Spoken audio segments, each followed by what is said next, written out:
Sentence translation everyday 04 আজকের সেন্টেন্সটি নেওয়া হচ্ছে গভর্নেন্স অ্যান্ড পাবলিক ডিসকন্টেন্ট থেকে। সেন্টেন্সটি দেখে নেওয়া যাক।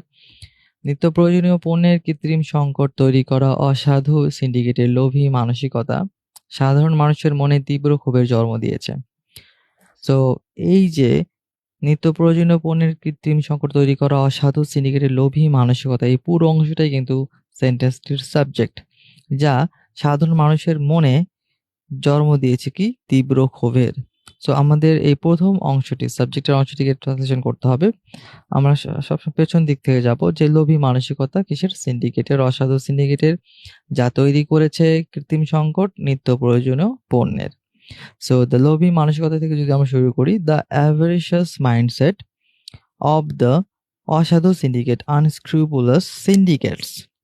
ওকে, যা তৈরি করা একটু বাংলা যদি বলে অসমাপিকা ক্রিয়া, ইংরেজিতে আনফাইনাইট ভার্ব, আরো স্পেসিফিক করে বললে এটি একটি present participle verb plus ING.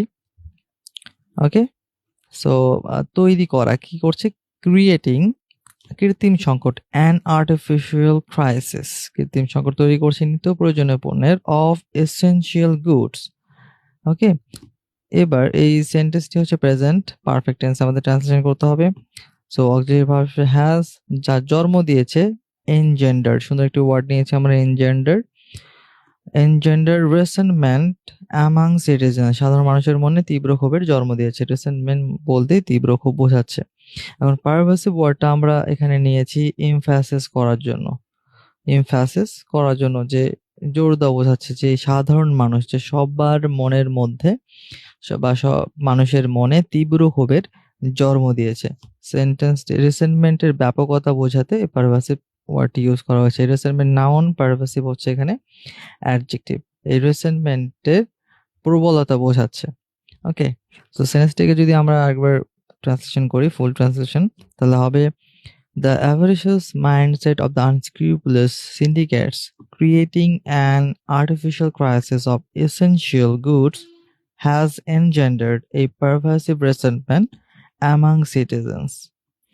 Okay, so engendered কি ক্ষেত্রে ব্যবহার করা যেতে পারে, কোনো ফিলিং, সিচুয়েশন বা কোনো কন্ডিশনকে রাইজ করার ক্ষেত্রে engendered, বা জন্ম দেওয়ার ক্ষেত্রে বা উত্থান করার ক্ষেত্রে engendered ওয়ার্ডটা একটি জিআরই ওয়ার্ড ইউজ করা যেতে পারে। সো অ্যাভারিশিয়াস লোভী বা অর্থলিপ্সু, পারভাসিভ সর্বব্যাপী বা বিস্তৃত, রেসেন্টমেন্ট তীব্র অসন্তোষ বা ক্ষোভ। Thank you.